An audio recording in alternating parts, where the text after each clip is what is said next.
ఏ నిబంధన ప్రకారం మనం ఉన్నామనే సంగతి మనం తెలుసుకున్నాం. ఈరోజు మరి దేవుని యొక్క నిబంధన వెళ్తే మన పరిస్థితి ఎలా ఉంటుందో ఒకసారి ఆలోచించేద్దాం. చదవబడిన వాక్యం ఏంటంటే 2 కొరింథీ పత్రిక 3వ అధ్యాయం 14. 3వ అధ్యాయం 14 నుంచి 6 వరకు.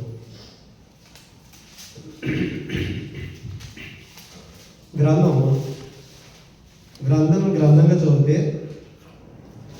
అర్థం చేసుకున్నటువంటి జ్ఞానాన్ని దేవుడు అనుగ్రహిస్తాడు.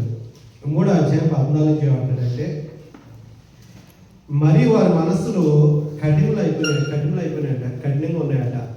ఎందుకు నేను ఆలోచన చేస్తే మోషే గారు ధర్మశాస్త్రాన్ని ఇచ్చినటువంటి మోషే గారి గురించి పైన మనం చదువుకుంటే అర్థమవుతుంది. 12 వచనాలు అంటున్నాడు, తగ్గిపోవచ్చున్న మహిమ అంటున్నాడు. అంటే ఒక నిబంధనకి ఉన్నటువంటి మహిమ తగ్గిపోతుందట. ఎందుకు తగ్గిపోతుందంటే తర్వాత వచ్చిన నిబంధన యొక్క మహిమను ఏం చేస్తున్నాడు దేవుడు హెచ్చిస్తున్నాడు. నిబంధన అంటే కమిట్మెంట్ కదా, ఒప్పుకోలు, ఒడంబడిక అనేటువంటి విషయాలు మనం తెలుసుకున్నాం.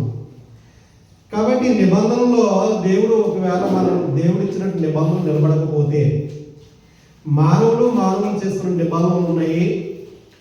వాటి ప్రకారం జీవించినటువంటి వారు ఉన్నారు, అతిక్రమించినటువంటి వారు కూడా ఉన్నారు. అలాగే దేవుడు మానవులతో చేసిన నిబంధనలు ఉన్నాయి, వాటి ప్రకారం నడిచిన వారు ఉన్నారు, అతిక్రమించిన వారు ఉన్నారు. కాబట్టి ఆయన దేవుడు ఇచ్చినటువంటి నిబంధన ప్రకారం నడిచినటువంటి జీవితాలు ఎలా ఉంటాయో మనం తెలుసుకున్నాం గత 2 వారాలుగా. మోషే గారు ఇచ్చినటువంటి మోషే ద్వారా అనుగ్రహింపబడిన నిబంధన 12వ వచనంలో అంటాడు, తగ్గిపోవచ్చున్న మహిమ యొక్క అంతమును ఇశ్రాయేలు తేరి చూడకుండానట్లు మోషే తన ముఖం మీద ముసుగు వేసుకొని అంటున్నాడు. ఆయన ప్రత్యక్ష గుడాల నుంచి వచ్చినప్పుడు ముఖం ప్రకాశిస్తుందట. ఇశ్రాయేలు ప్రజలు కూడా చూడలేకపోయారట ఆ ముఖాన్ని. అప్పుడు ఏం చేశారంటే ముఖం మీద ముసుగు వేసుకోవడం జరిగిందట. ముసుగు వేసుకొని మేమట్లు చేయక ఇట్టి నిరీక్షణ గల వారమై బహు ధైర్యంగా మాట్లాడుతున్నాము అంటున్నాడు. బహు ధైర్యంగా మాట్లాడుతున్నాడట. ఎందుకంటే 11వ వచనంలో అంటున్నాడు, 11వ వచనంలో అంటాడు, తగ్గిపోయినదే మహిమ గలదైతే, ఒకవేళ ధర్మశాస్త్రమే మహిమ గలదైతే, మహిమ గలదైందని అలా ఇంక నిలిచినది మరీ ఎక్కువ మహిమ గలదై ఉండదు కదా. పాత నిబంధనే మహిమ గలదైతే, దేవుడు ఇచ్చిన నిబంధన పాతది, ఆ ఇశ్రాయేలుకి ఇచ్చిన నిబంధనే మహిమ గలదైతే, మరి యేసుక్రీస్తు వారి ద్వారా ఆయన రక్తం వల్ల యేసుక్రీస్తు వారి యొక్క రక్తంతో చేసిన నిబంధన మరి శ్రేష్టమైంది, మరి మహిమ గలదు కదా అనేటువంటి సంగతి తెలియాల్సినాడు. కాబట్టి 14వ వచనంలో అంటాడంటే ఆయన ముఖాన్ని వాళ్ళు ఎందుకు చూడలేకపోయారంటే ఆ ముసుకేసుకోవాల్సి వస్తుంది, ప్రకాశం చూడలేకపోయారు. వాళ్ళు తగ్గిపోయింది అనే ప్రకాశం అంటండి. 14వ వచనంలో అంటాడు, మరి వారి మనసులు కఠినములాయను గనుక నేటి వరకును పాత నిబంధన చదువుతున్నప్పుడు అన్నాడు. చదవబడినప్పుడట పాత నిబంధన అంతా కూడా చదువుతున్నప్పుడు అది క్రీస్తు నందు కొట్టివేయబడినని వారికి తేటపరచబడక అంటున్నాడు. ఎంత క్లియర్గా రాసిన తర్వాత అబ్బే ఇందులో ఉంది కాబట్టి ఇది అంతా కూడా మందే అంటున్నారు. అంత మంది కాదు. కొంత సమాచారం అపవాది సంబంధించిన ఉంది, కొంత సమాచారం అపవాది సంబంధులకు సంబంధించినటువంటి సమాచారం ఉంది, కొంత సమాచారం యూదులైనటువంటి వారికి ఉంది, కొంత సమాచారం క్రీస్తునందుల వారికి తెలియజేసింది గ్రంథం. అంతేకాని సమాజం కూడా మనకు చెందింది కాదు. కాబట్టి ఆయన ఏమంటాడంటే ఈ కొత్త నిబంధన నూతన నిబంధన ఇచ్చారన్న సంగతి, లేదంటే పాత నిబంధనని క్రీస్తునందు కొట్టేశారన్న సంగతి వాళ్ళకి తెలియట్లేదట. ఎందుకంటే వాళ్ళ హృదయాలు ఉన్నాయంటే కఠినం చేసేసుకున్నారంట. మేము నమ్మం అనేటువంటి సంగతిలో ఇప్పటికి కూడా. కాబట్టి నేటి వరకు అంటే ఇప్పుడు కాదు, ఆ కాలంలో రాయబడే కాలానికి నేటి వరకు పాత నిబంధన చదవబడినప్పుడు అది క్రీస్తునందు కొట్టివేయబడినని వారికి తేటపరచబడక ఆ ముసుగే నిలిచి ఉన్నది. నేటి వరకు మోషే గ్రంథం వారు చదువుకున్నప్పుడల్లా ముసుగు వారి హృదయాల మీద ఉన్నది, కానీ వారి హృదయం ప్రభు వైపునకు ఎప్పుడు తిరుగునో అప్పుడు ముసుగు తీసివేయబడును అన్నాడు. అంటే పాత నిబంధన ముసుగులో ఉన్న వారికి ఆ ముసుగు పోవాలంటే ఈ పాత నిబంధన ఏం చేశారంటే యాజకులన్నీ కూడా ముసుగులాగా వేసేసుకున్నారంటే బయటకి చూడట్లే, మనోనేత్రాలకు ఏం కనిపించట్లేదు, ముసుగుని వాళ్ళ మీద. ఆ ముసుగులో ఏం చేస్తున్నారంటే ప్రభుని చూడలేకపోతున్నారు. అంటే ప్రభు ఇచ్చినటువంటి ప్రభు ద్వారా దేవుడు ఇచ్చిన నిబంధనని చూడలేకపోతున్నారట. అది ఎప్పుడైతే ముసుగుపోద్దో పౌలు గారు లాగా. పౌలు గారు కూడా పాత నిబంధనలు ఉన్నప్పుడు క్రీస్తుని అర్థం చేసుకున్నాడా? లేదు. క్రైస్తవులుగా జీవించాలనుకున్నాడంటే లేదు. క్రైస్తవులనే చంపేయాలనుకున్నాడు. ఎందుకంటే పాత నిబంధన ముసుకుంది కాబట్టి ఆయనకి. ఎప్పుడైతే ప్రభు దగ్గరకు వచ్చాడో, ప్రభు వైపు తన హృదయాన్ని తిప్పుకున్నాడో ఆ ముసుగు వెళ్ళిపోయింది. వెళ్ళిపోయిన తర్వాత మళ్ళా దాన్ని పాటించాడా అంటే లేదు. కాబట్టి అది కొట్టివేయబడిన ఎరిగి అని చెప్పి తెలియజేస్తున్నాడు. కాబట్టి మనందరూ కూడా నూతన నిబంధన సంబంధులు అనే సంగతులు గ్రహించాలని తెలియజేస్తుంది గ్రంథం. అలాగే పాత నిబంధనలో కొంతవరకు మరి మనుషులకి మధ్య నిబంధన చేసుకున్నప్పుడు వాళ్ళు ఏ విధంగా వాటిని పాటించారు అంటే, దేవుడు మానవుడితో చేసిన నిబంధన కన్నా మానవుడు చేస్తున్న నిబంధనలు అంత గొప్పవేమీ కావు. అయినప్పటికీ వాళ్ళు ఎలా తూచా తప్పకుండా వాటి ప్రకారం నడుచుకున్నారు మనం ఆలోచన చేస్తే, దావీదుకి యోనాతానికి మధ్యన ఒక నిబంధన ఉంది లేదంటారా? చేస్తున్నారు వాళ్ళిద్దరు కూడా నిబంధన. మొదటి సమయాల గ్రంథం 18వ అధ్యాయంలో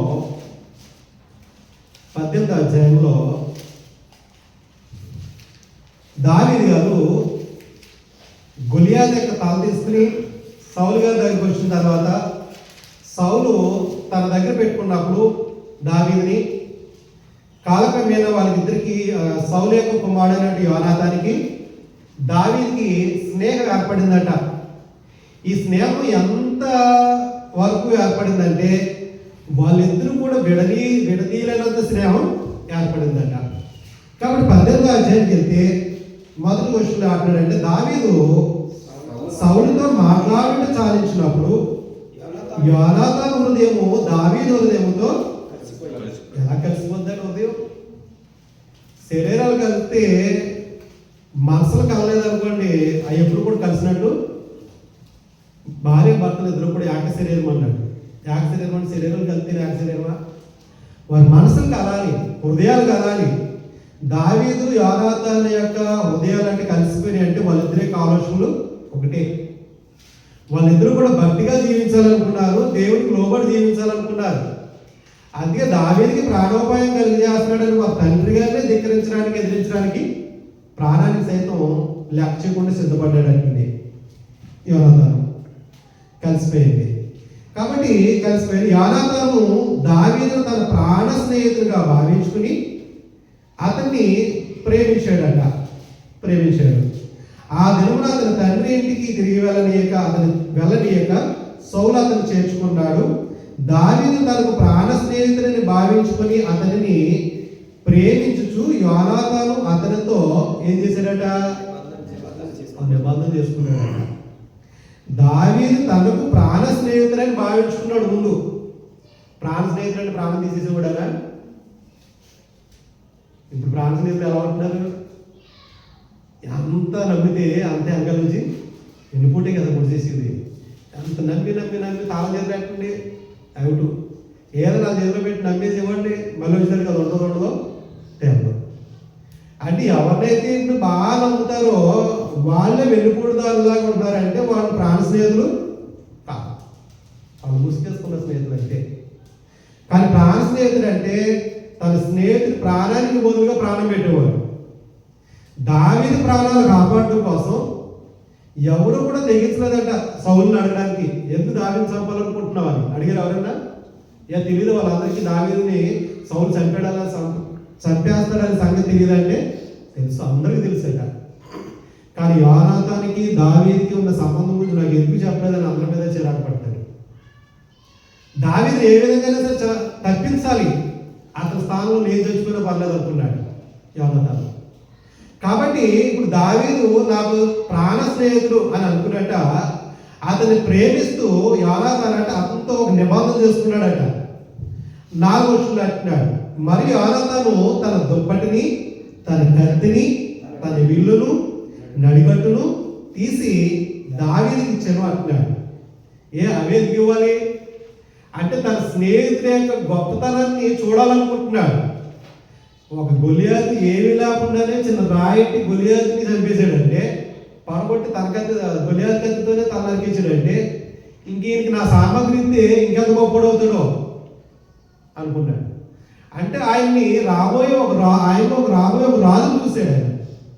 కాబట్టి ఆయన ఇదిగో నువ్వు నేను ఒక నిబంధన చేసుకుందాం అని అనుకున్నారు. అనుకుని 20వ అధ్యాయము వీళ్ళిద్దరూ కూడా నిబంధన చేసుకున్నారు. ఏమన్నారంటే, నీవు రాజు అయిన తర్వాత నా కుటుంబం నువ్వు మర్చిపోవద్దు అనేటువంటి ఒక నిబంధన చేసుకున్నారు.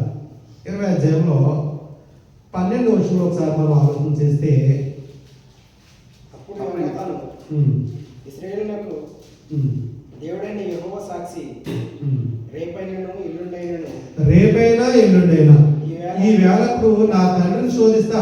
అప్పుడు దావీదునకు క్షేమమునని నేను తెలుసుకున్న ఎడల ఒకసారి 16 వచనంకి వచ్చాను. ఇలాగున యెహోవా దావీదు యొక్క శత్రువుల చేత దాన్ని విచారించినట్లు యోనాతాను దావీదు సంతతి వారిని బట్టి నిబంధన చేసేసేటండి. ఇలాగని యెహోవా దావీదు యొక్క శత్రువుల చేత దాన్ని విచారించినట్లుగా యోనాతాను దావీదు సంతతి వారిని బట్టి నిబంధన చేసెను. ఏటా నిబంధన అంటే 14వ వచనంలో ఆయన అంటున్నాడు, అయితే నేను బ్రతికి ఉండిన ఎడల నేను చావకుండా యెహోవా దయచూపినట్లుగా నీవు నాకు దయచూపకపోయిన ఎడలేమి, నేను చనిపోయిన ఎడల యెహోవా దావీదు శత్రువులను ఒకడైనా భూమి మీద నిలవకుండా నిర్మూలన చేసిన తర్వాత నీవు నా సంతతి వారికి దయచూపకపోయిన ఎడలేమి, యెహోవా నిన్ను వదిలేస్తాడు. విసర్జిస్తాడంటే వదిలేస్తాడు. ఇక అంటే నువ్వు రాజులు అయిన తర్వాత ఒకవేళ నేను బ్రతుకున్నా నన్ను విడిచిపెట్టద్దు, నేను చనిపోతే కనుక నా కుటుంబాన్ని నువ్వు విడిచిపెట్టద్దు. ఓ నిబంధన చేసేసుకున్నారు వీళ్ళందరూ. సరే అన్నారు. ఇప్పుడు యోనాతాను తండ్రి అయిన సౌలు చచ్చిపోయారు. యుద్ధంలో చచ్చిపోయారు లేదా? ఇది సమూయేలు గ్రంథం ఆఖరి అధ్యాయం. ఫిలిస్తీన్లు వచ్చేసారు. ఫిలిస్తీన్లు వచ్చేసి 31వ అధ్యాయము 1వ వచనంలో తెలియాల్సిన గ్రంథం. అంతలో ఫిలిస్తీన్లు ఇశ్రాయేలు యుద్ధం చేయగా ఇశ్రాయేలు ఫిలిస్తీన్లు ఎదుట నుండి పారిపోయి గిల్బో పర్వతం వరకు ఫిలిస్తీన్లు వారిని హతము చేయొచ్చు, సౌలును అతని కుమారులను తరుముచు పారిపోయినటువంటి ఇశ్రాయేలు. ఎందుకు పారిపోయారు? ఒకప్పుడు ఇశ్రాయేల్ చూస్తే శత్రువులు పారిపోయేవారు. ఇప్పుడు శత్రువులు చూసి ఇశ్రాయేల్ పారిపోతున్నారు. కారణం ఏంటంటే సౌలు పతన స్థితి ప్రారంభమైంది కాబట్టి, దావీదుని హెచ్చించాల్సిన వాడు కాబట్టి దేవుడు ఏం చేశాడు? సౌలు తగ్గించాడు, దావీదుని హెచ్చించాలి. కాబట్టి సౌలు యొక్క సైన్యం పరిగెట్టేటట్టు ప్రయత్నం చేస్తున్నారట. ఇప్పుడు సౌలును అతని కుమారులను తరుముచు యోనాతాను, అబీనాదాబు, మెల్కీషూవా అను సౌలు యొక్క కుమారులను హతము చేసేది అన్నాడు. హతం చేశారని చంపేసేది. చంపేస్తే అప్పుడు చాలా బాధపడ్డాడు. 2వ సమూయేలు గ్రంథం 1వ అధ్యాయంలో యోనాతాను చనిపోయాడని సంగతి తెలిసి యోనాతానుతో చేసిన నిబంధన చచ్చిపోయాడు కదా, ఇంక మనకెందుకు అనుకోలే. రాజు అయిన తర్వాత ఆయన చనిపోయాడన్న సంగతి తెలిసి 26వ వచనంలో ఏడుస్తున్నాడు. విలాపమైతే ఏడుస్తున్నాడు.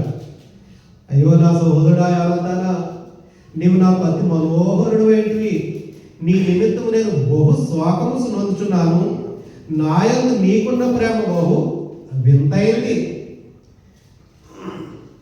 నాయందు నీకున్న ప్రేమ బహు వింతైంది, స్త్రీలు చూపు ప్రేమ కంటున్నది అధికమైంది అని చెప్పి బాధపడుతూ రాసినటువంటి ఈ మాటలు చూస్తే చనిపోయాడు అనుకోండి. ఇప్పుడు ఈయన రాజు అవ్వాలి, రాజు అవుతున్నాడు. ఈ త్వరలో అటు యూదులకి ఇటు ఇశ్రాయేలుకి కూడా అందరూ కూడా మళ్ళీ తీసుకురావాలి. సౌలు పక్షాన ఉన్నటువంటి వారిని. అలాగే ఈ ఇబ్బందులు ఉన్నప్పుడు ఈయన వెంబడించారు. 300 మంది 500 మంది పెరుగుతాయి లేదు. అప్పుల్లోని ఇబ్బందులు ఉన్న వారందరూ కూడా ఏం చేశారంటే దావీదుని వెంబడించారు. ఇంకా అక్కడ ఉన్న వాళ్ళందరూ సౌలు వెంబడించారు. ఇప్పుడు దావీదుని వెంబడించిన వారికి ఇటు సౌలు దగ్గర ఉన్నటువంటి సౌలు వెళ్ళినటువంటి జనాలకి రాజు అవ్వాలి. ఇప్పుడు రాజు అవ్వాలంటే ఈయన బాధపడవలసిన అవసరం లేదు. చనిపోయిన గురించి, సౌలు గురించి బాధపడలే. ఎవరితో నిబంధన చేసుకున్నాడో ఆయన గురించి బాధపడుతున్నాడు. కాబట్టి ఇప్పుడు చనిపోయాడని చెప్పి బాధపడి తర్వాత 9వ అధ్యాయము 17వ వచనానికి వస్తే ఇప్పుడు ఇశ్రాయేలు ప్రజల మీద అందరి మీద రాజు అయిన తర్వాత ఆయన అడుగుతున్నాడు, నిబంధన జ్ఞాపకం చేసుకున్నాడు. నిబంధన జ్ఞాపకం చేసుకుని 9వ అధ్యాయం 7వ వచనం చూద్దాం. సారీ 2వ వచనం చూద్దాం. 2వ వచనం 1వ వచనం ఫస్ట్ నుంచి చదివేసుకుందామండి. 9వ అధ్యాయం మొదటి నుంచి. యోనాతానును బట్టి, అంటే యోనాతాను నిబంధన చేసుకున్నాం కదా మీ అందరం. ఇప్పుడు యోనాతానును బట్టి నేను ఉపకారం చూపడానికి సౌలు కుటుంబంలో ఎవరైనా ఉన్నాడా అని అడిగారట. అంటే యోనాతాను కూడా పెళ్ళయింది, యోనాతాను కూడా పిల్లలు ఉన్నారు. ఇప్పుడు ఎవరైనా మిగిలేరా సౌలు కుటుంబంలోనూ నేను ఉపకారం చేయాలి, ఎందుకంటే నేను నిబంధన చేసుకున్నాను యోనాతానుతో అన్నాడండి. ఒక మానవుడు చేసిన నిబంధనకి సంవత్సరాలు గడిచిపోయి మధ్యలో, కానీ నిబంధన మాత్రం మర్చిపోలేదు. దావీదు భక్తి మర్చిపోరు. కలడ అంటే అప్పుడు అన్నారట, సీబా అయిన వాడు ఉన్నాడు అని చెప్పి అన్నారట. యోనాతాను కుమారుడు సీబా ఉన్నాడంటే పిలిపించి అన్నారట. పిలిపిస్తే వచ్చాడంట.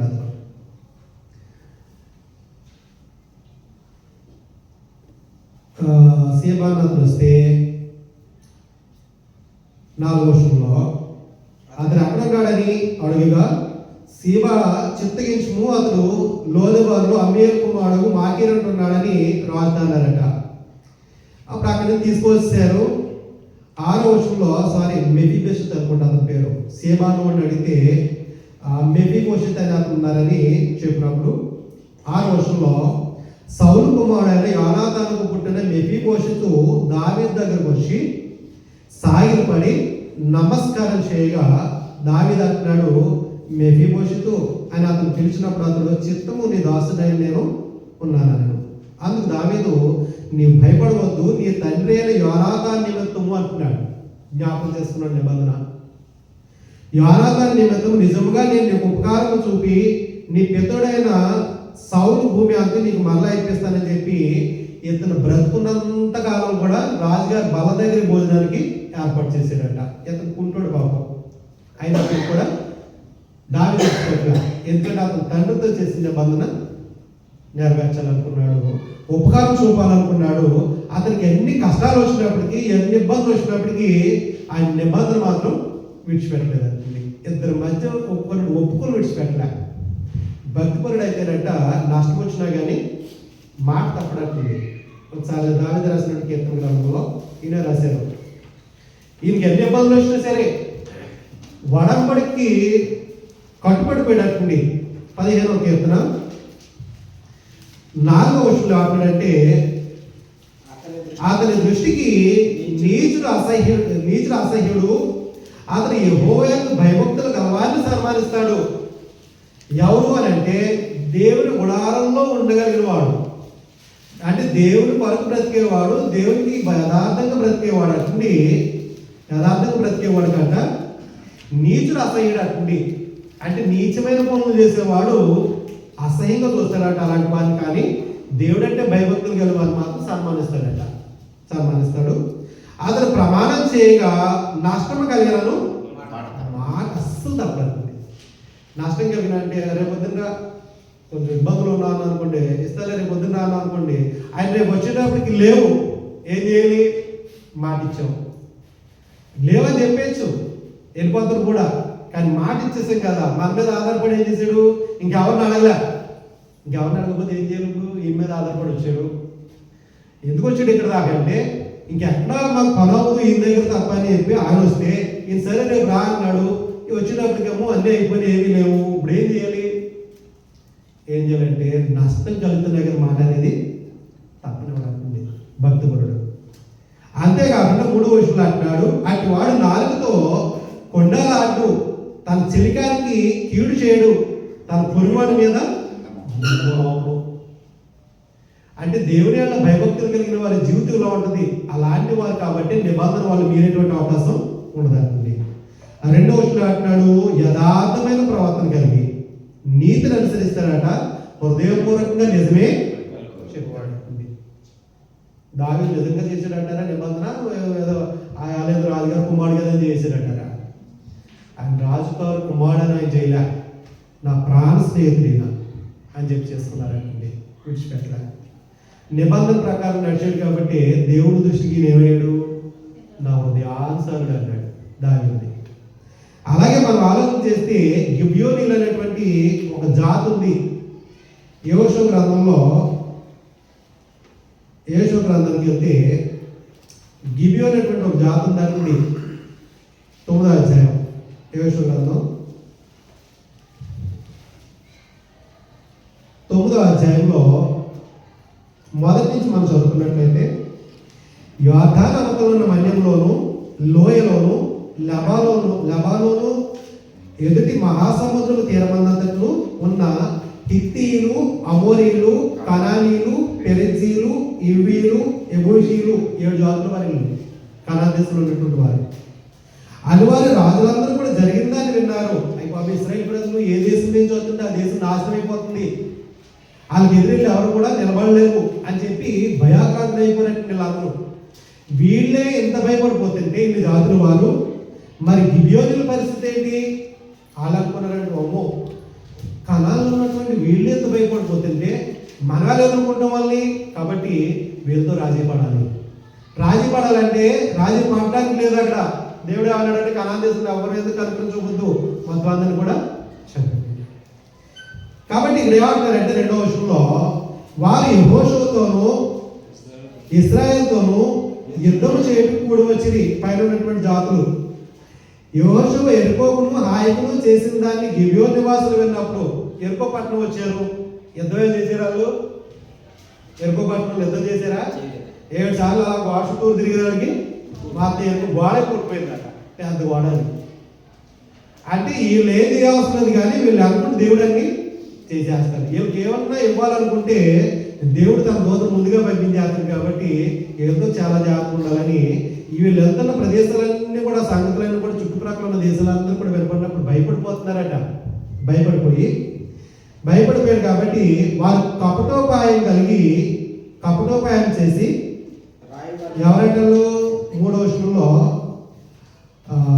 యెహోషువ యెరికోకును హాయికుని చేసిన దాన్ని గిబియోను నివాసులు విన్నప్పుడు వారు కపటోపాయం చేసి రాయబారులమని వ్యాసం వేసుకుని బయలుదేరి తమ గాడిదలకు పాత గోనెలు కట్టి పాతగిలి చినిగి కుట్టబడి ఉన్న ద్రాక్షరసం సిద్ధులు తీసుకుని పాతగిలి మాసికలు వేయబడిన చెప్పులు పాదములు తొడుక్కుని పాత బట్టలు కట్టుకుని వచ్చిరి. ఎందుకు ఎన్ని రాక్షలు? పాతే ఎందుకు తెచ్చుకున్నారు వీళ్ళు?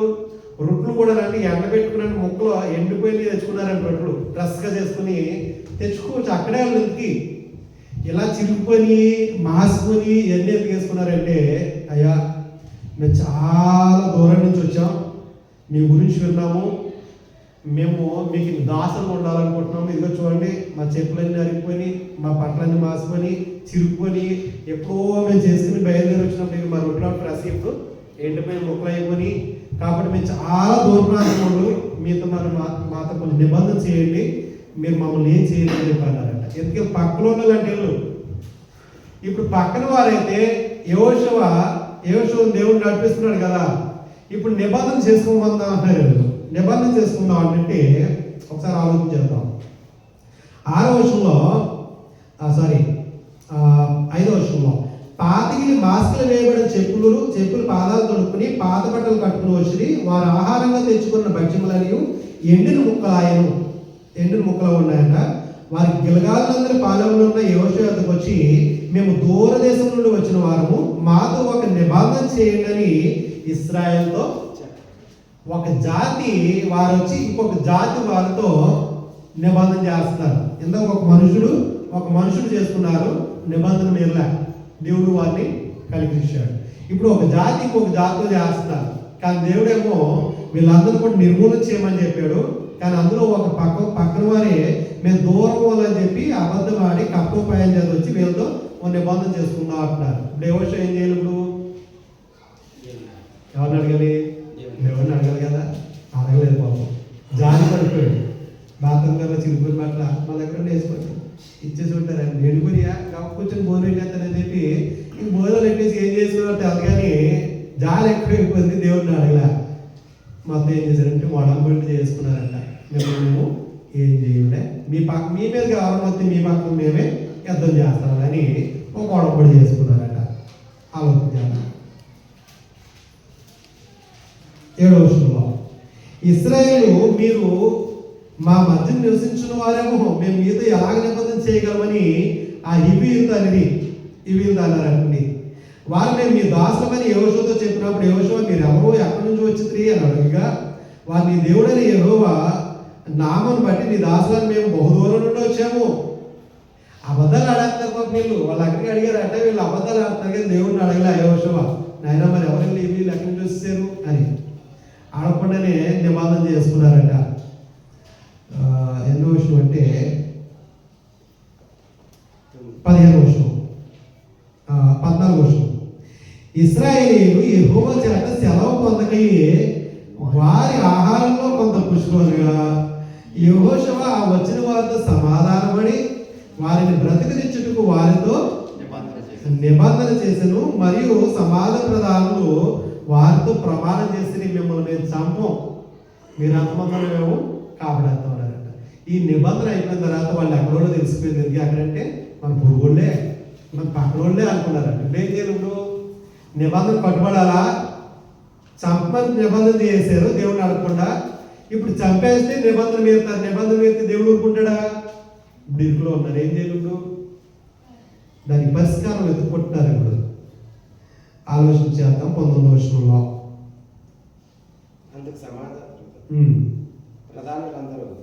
అందుకు సమాజ ప్రధానులందరూ సమాజం దిక్కులని మనం ఇశ్రాయేలు దేవుడని యెహోవాతోడని వారితో ప్రమాణం చేసాం కాదు. నిబంధన విషయం దేవుడని ఎవరితో ప్రమాణం చేసింది కనుక మనం వారికి హాని చేయకూడదు.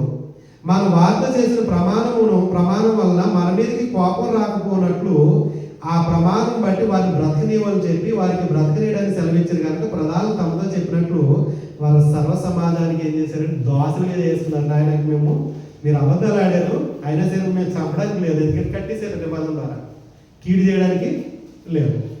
అంటే వీళ్ళు ఏదైతే చేద్దాం అనుకున్నారో వాళ్ళకి చేయడానికి లేదు, ఎందుకంటే నిబంధన చేసుకున్నారు కాబట్టి.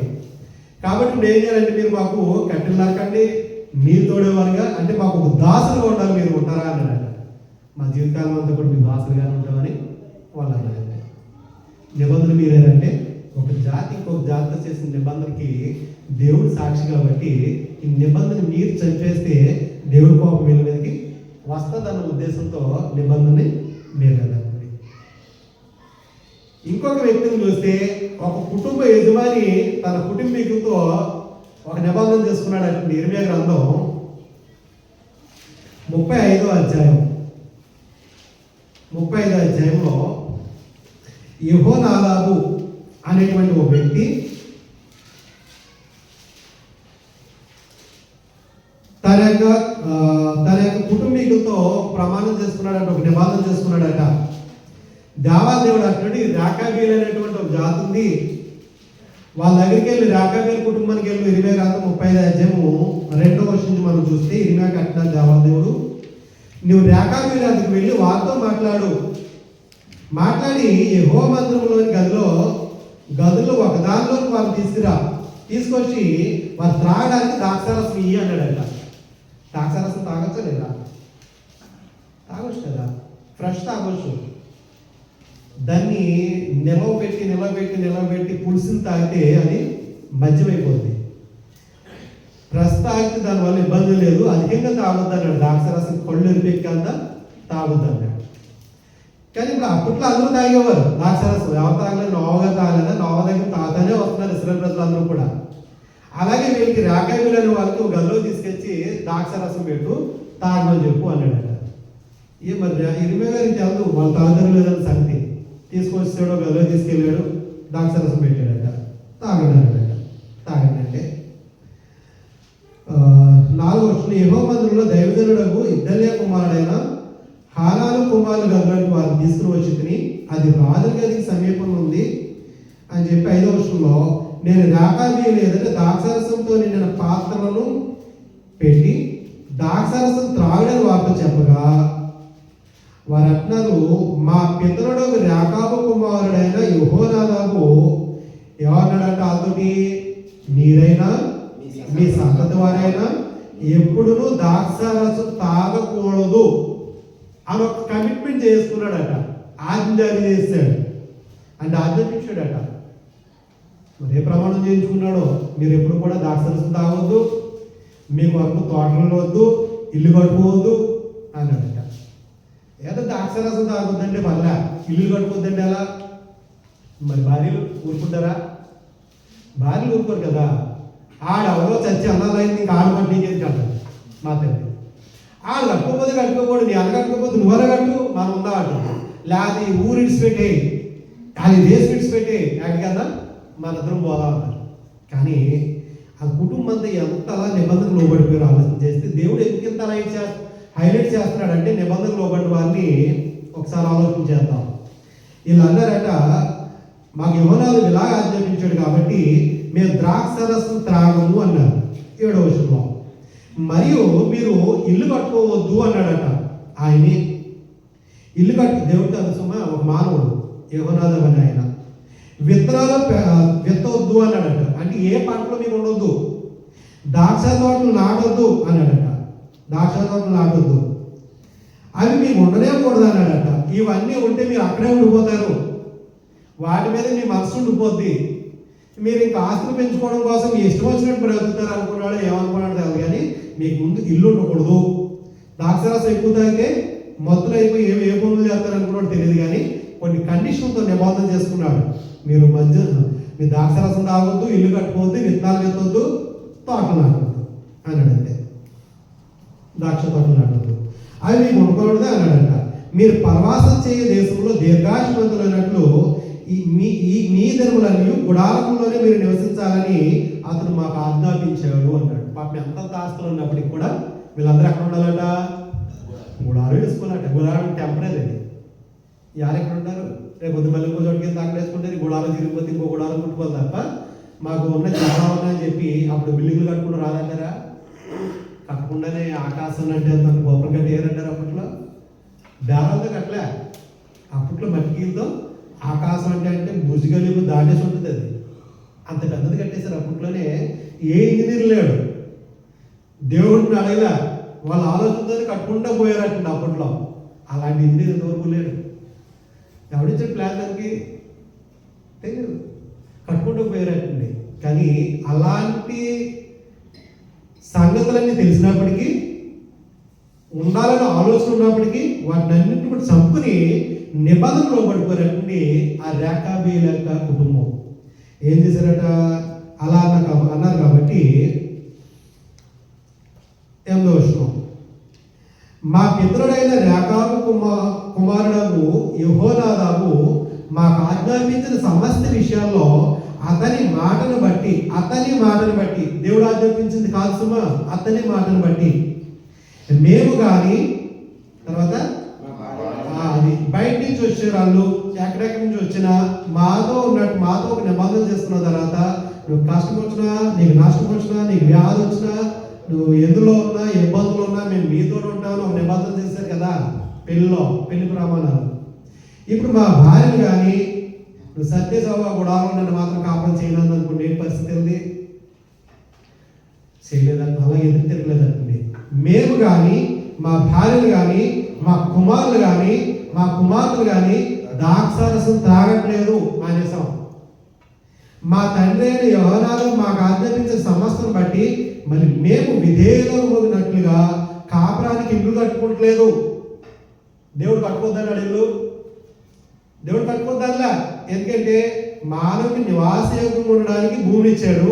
ఈ భూమి మీద ఇల్లు కట్టుకోమని ద్వితీయోపదేశకాండంలోనే రాసేసాడు. ఇల్లు కట్టుకున్న తర్వాత చుట్టూ ప్రాణిగోడు కూడా కట్టుకోమని రాశాడు చక్కగా, ఎందుకంటే పైకి ఎక్కడ కింద పడిపోకున్నట్లు. ఇవన్నీ రాసిన దేవుడు ఈయన ఉన్నాడంటే మీరు ఇల్లు కట్టుకోద్దు అన్నాడంట. ఇప్పుడు ఆ కుటుంబం ఒక యజమాని గురించి ఇల్లు కట్టుకోవట్లేదు, తోటలు నాడట్లేదు, ద్రాక్షరసం తాగట్లేదు అని చెప్పి వారు, వారి భార్యలు, వారికి పుట్టినటువంటి పిల్లలు అందరూ కూడా రండి ఇల్లు కట్టుకోవట్లేదు, ద్రాక్ష వనములు కానీ పొలములు కానీ సంపాదించట్లేదు, విత్తనమైన చల్లట్లేదు, గుడారంలోనే నివసించుచున్నాము కాబట్టి నీవిచ్చిన ద్రాక్షరసం మేము తాగు అన్నారంటే. యా దేవుడు తాగమన్నాడు, సారీ అంటే మేము తాగమండి. మేము అక్కడ కమిట్మెంట్ అయిపోయాం కాబట్టి మేము తాగం. మేము చచ్చిపోతే ఇలాగే తర్వాత మా భార్యలు మా పిల్లలు వాళ్ళు కూడా ఎదుగుతారు, వాళ్ళ పిల్లలు అంటారు, గుడారంలోనే మేము కొనసాగించేస్తాం అన్నారంటే. అంతే దేవుడు వాళ్ళని చూసి ఏమంటున్నాడంటే 14వ వచనంలో దేవాదేవుడు అంటున్నాడు, ద్రాక్షారసం తాగవద్దని రేకాబు కుమారుడైన యెహోనాదాబు తన కుమారులకు ఆజ్ఞాపించిన మాటలు స్థిరంగా ఉన్నాయి. ఆ నిబంధన స్థిరంగా నడుస్తుంది. నేటి వరకు తమ పితరుని ఆజ్ఞకు విధేయులై వారు ద్రాక్షరసం తాగుకున్నారు. అయితే నేను పెందలగడ లేచి నీతో బహు శ్రద్ధగా మాట్లాడినను మీరు నా మాట వినకున్నారు. మరియు పెందలగడ లేచి ప్రవక్తలైన నా సేవకులందరినీ మీ వద్దకు పంపుచు ప్రతి వాడును తన దుర్మార్గతను విడిచి మీ క్రియలు చక్కపరుచుకునే ఎడలను అన్య దేవతలను అనుసరింపకయు వాటిని పూజింపకయు ఉండిన ఎడలను నేను మీకును మీ పితరులను ఇచ్చిన దేశంలో మీరు నివసించరని నేను ప్రకటించింది కానీ మీరు చెవియొగ్గక నా మాట వినకపోతిరి. రేకాబు కుమారుని యెహోనాదాబు కుమారులు తమ తండ్రి తమకిచ్చిన ఆజ్ఞ నెరవేర్చరు కానీ ఈ ప్రజలు నా మాట వినపడలేదు. ఆ పాత నిబంధనలు ఉన్నటువంటి ప్రజలట ఆయన నిబంధనలు వినలే, ఆయన నిబంధన ప్రకారం నడవట్లేదట. ఒక మానవుడు చేసిన నిబంధనకి చాలా చక్కగా కట్టుబడిన ప్రజలు ఉన్నారు ఆయన, కానీ వీళ్ళు నేను వాళ్ళతో చేసిన నిబంధన వీళ్ళు కట్టుబడట్లేదు అని చెప్పి 19వ వచనంలో కాబట్టి ఇశ్రాయేలు దేవుడును సైన్యములకు అధిపతి యెహోవా సెలవిచ్చిందేమనగా నా సన్నిధిలో నిలుచుటకు రేకాబు కుమారుడైన యెహోనాదాబుకు సంతతి వాడు ఎన్నడూ ఉండకమానడు. దీవించేసాడు దేవుడు. కాబట్టి దేవుడు ఒక నిబంధన పెట్టాడంటే ఆ నిబంధన ప్రకారం నడాల్సిందే. ఒక రూల్ పట్టింది ఆయన ఆజ్ఞాపించాడు. మరి దేవుడు ప్రేమించేస్తున్నాం అని చెప్పి మరి ఎలా ప్రేమిస్తారు దేవుడు అంటే మొదటి యోహాను పత్రికలో 5వ అధ్యాయము 3వ వచనంలో అంటున్నాడు. అపోస్తలుడు యోహాను గారు అంటున్నారు 5వ అధ్యాయం 3వ వచనంలో మనము ఆయన ఆజ్ఞను గైకొనుటయే దేవుడు ప్రేమించుట అన్నాడు. అంటే దేవుడిచ్చిన నిబంధన ప్రకారం నడవడమే దేవుడు ప్రేమిస్తాం. ఈరోజు యేసుక్రీస్తు వారి యొక్క పునరుద్ధానం తెలుసు, ఆయన తిరిగి లేచాడన్న సంగతి ప్రపంచానికి తెలుసు. ఆదివారం దినాన్ని తిరిగి లేచాడని, తిరిగి లేచిన దినాన్ని సంఘంగా కూడుకోవాలన్న సంగతి ఆనాటి అపోస్తలులకు తెలుసు. ఎందుకంటే ప్రభువు చెప్పారు కాబట్టి వాళ్ళు మానలే. కాబట్టి మీరు సమాజంగా కూడుకుంటే మానొద్దు అన్నాడు. మానొద్దు అన్నప్పుడు ఆనాడు కనీసం ఇశ్రాయేల్కి ఒక రోజు అంటూ ఉంది, విశ్రాంతి దినమని. ఆ రోజు ఎవరు కూడా ఏ పనికి వెళ్ళకూడదు. మరి ఈరోజు యేసుక్రీస్తు వారి యొక్క పునరుద్ధాన దినం, మనందరూ కూడా క్రీస్తునందు ఆనందించే దినం, ఆయన మరణాన్ని జ్ఞాపకం చేసే దినం, ప్రభరాత్రి రోజుల్లో మనందరూ కూడా పాల్గొంపులు పొందే దినం, మన పరమతాన్ని ఆరాధించుకునే దినమని ఒక నిబంధన క్రీస్తు ద్వారా, క్రీస్తు యొక్క రక్తం వల్ల మనం నిబంధన చేసుకున్నప్పుడు అయ్యా మేము చనిపోయే వరకు కూడా నేను నిబంధన లోబడతామని ప్రమాణం చేసుకున్నాం. ఆ నిబంధన లోబడాలంటున్నాడు. ఈ దినాన్ని నిర్లక్ష్యం చేస్తే దేవుడు అంటున్నాడు. హెబ్రీ పత్రిక 3వ అధ్యాయం అంటుంది. అలాగే పోయారంటే చాలామంది 3వ అధ్యాయం 12వ వచనంలో అంటే దుష్టుడు హృదయంలో ప్రవేశిస్తే దేవుని యొక్క నిబంధన మీరుతారంటున్నాడు. దుష్టుని యొక్క ఆలోచన మన హృదయంలోకి వస్తే దేవుని మాటలు నిర్లక్ష్యం పెడతారంటుంది. 3వ అధ్యాయం హెబ్రీ పత్రిక 12వ వచనంలో అంటున్నాడు, సహోదరులారా జీవంగల దేవుడు విడిచిపోనట్టి విశ్వాసం లేని దుష్ట హృదయం మీలో ఎవరైనా ఉండనేమో అని జాగ్రత్తగా చూసుకోండి. ఒకవేళ ఉండదేమో ఎవరైనా. ఆరాధన నిర్లక్ష్యం చేసేవాడు క్రైస్తవుడు కాదు, తెలుసుడు కూడా. మేము అనుకుంటాం కనీసం పనుమూపురు అక్కడ దాకా నడిచెళ్తే ఒప్పుకుంటే సరిపోతుంది. ఏనాడు ఆదివారం చుట్టి పెట్టిన దాఖలు దేవుడు ఎంతవరకు ఇవ్వలేదు, ఇవ్వకూడదని కోరుకుంటున్నాం. ఇప్పుడు కనీసం ఎంత ఇబ్బంది అయినా సరే ఆదివారం ఈవెన్ వెళ్ళి హాస్పిటల్కి వెళ్ళి కనీసం 3 రోజులు లేదా 6 రోజు పొద్దున సెలవు వేయించుకుని వచ్చేసాం. కానీ ఎంతవరకు ఒక చుట్టి అనేది అందులో ఆ రిస్టోర్కి వెళ్తే ఇంతయింది ఆబ్సెంట్ అనేది కనిపించదు. కారణం ఏంటంటే ఆయనకు దూరం అయ్యేటువంటి అవకాశం ఎంతవరకు కూడా అవ్వడానికి ఇవ్వలే. అప్పుడు చాలా ఆనందపడతారు మనం దూరం అయిపోతే. ఒక పని ద్వారానో, ఒక అనారోగ్యం ద్వారానో, లేకపోతే ఈ లోకంలో మన ఆస్తులు మనం వెనకలాడడం ద్వారానో అపవాది ఆనందపడతారు. దేవుని నిబంధన మీరేటట్టుగా చేస్తారండి. అందుకే అంటున్నాడు, జీవంగల దేవుడు విడిచిపోవునట్టు అంటే ఆయన నిబంధన మీరాలంటే విశ్వాసం లేని దుష్టోగతి ఉందేమో అంటున్నాడు. దాన్ని తీసేసుకోమంటున్నాడు. జాగ్రత్త చూసుకోండి. దానివల్ల ఏమవుతుందంటే దేవునికి కోపం వస్తుంది అంటుంది. దేవునికి కోపం వస్తుంది. అలాంటి నిబంధన మీరే కాబట్టి ఇశ్రాయేలు ప్రజలు అరణ్యంలోనే రాలిపోయినట్టుంది. ఇప్పుడు క్రీస్తు ద్వారా ఆయన చేసిన నిబంధన వినకపోతే, ఆ నిబంధన ప్రకారం నడుచుకోకపోతే సర్వనాశనం అయిపోతారని ఆఖరికి ఒక మాట చదువుకుని ముగించేసుకుందాం. 3వ అధ్యాయం అపోస్తలుల కార్యాలు. ఎందుకంటే ఇది ద్వితీయోపదేశకాండం 18-18లో ఉన్నటువంటి లేఖనాన్ని ఎత్తి పేతురు గారు తెలియజేస్తున్నాడు. అపోస్తలుల కార్యం 3వ అధ్యాయము 22వ వచనంలో మనం చూస్తే అనేక మంది ప్రవక్తల ద్వారా మాట్లాడుతూ వస్తూ ఆ మాట్లాడిన విషయాలను కూడా తెలియజేస్తే 22వ వచనంలో అంటున్నాడు, మోషే ఇలా అంటున్నాడు. అది ద్వితీయోపదేశకాండం 18-18లో అంటున్నాడు పట్టింది. ఏమంటున్నాడట? ప్రభువైన దేవుడు నా వంటి ఒక ప్రవక్తను మీ సహోదరులో నుండి మీ కొరకు పుట్టిస్తాడు. నా వంటి ప్రవక్త రోషం కలిగిన వాడు, కాంప్రమైజ్ అవ్వడం దేనికి కూడా, మరణానికన్నా ఎదురెళ్తాడేమో కానీ తప్పించుకోవడానికి ప్రయత్నం చేయడు. నా వంటి ఒక ప్రవక్త మీలో నుండి మీ సహోదరులో నుండి మీ కొరకు పుట్టించుకో. ఆయన మీతో ఏం చెప్పినా అన్ని విషయాల్లో మీరు ఆయన మాట వినాలంటే ఏం చెప్తాడో అన్ని చేయాల్సిందే, అన్ని వినాలి. వినకపోతే ఆయన విసర్జించిన వారు అవుతారు. వినాలి. ఆ ప్రవక్త మాట వినని వాడు ప్రజల్లో ఉండకుండా, అది దేవుడు తెలియాల్సిన మాటలు అపోస్తలుల ద్వారా. ఇది మనమంట్లా సర్వనాశనం అయిపోయిన మనం కోరుకుంటున్నా, కానీ దేవుడు ఏమంటున్నాడంటే పేతురు గారి ద్వారా ప్రభు మాట వినకపోతే, ఆయన నిబంధనలు లోబడకపోతే మీరు లోపల ఎంత సంపాదించినా, ఎంత బలం ఉన్నా, ఎంత ధనం ఉన్నా, ఏ ఉన్నా అదంతా కూడా నాశనానికి పోద్ది అన్న సంగతి తెలియాల్సినాడు. కాబట్టి ఏ నిబంధన ప్రకారం వెళ్తున్నామో ఆలోచించుకోమంటున్నాడు. పాత నిబంధన దేనికి సంపూర్ణ సిద్ధి కలగజేయలే. మానవుని నిబంధన దేవుని నిబంధన నెరవేర్చేది కాదు, కానీ దేవుని నిబంధన దేవుని దగ్గరికి తీసుకెళ్ళేటువంటి అవకాశం ఉంది. కాబట్టి మనం ఎల్లప్పుడూ కూడా క్రీస్తు ద్వారా చేస్తున్న నిబంధన ప్రకారం జీవించాలని ఈ మాటలతో మిమ్మల్ని ఆచరిస్తున్నాను. నేను ఆచరించుకుంటూ ముగిస్తున్నాను.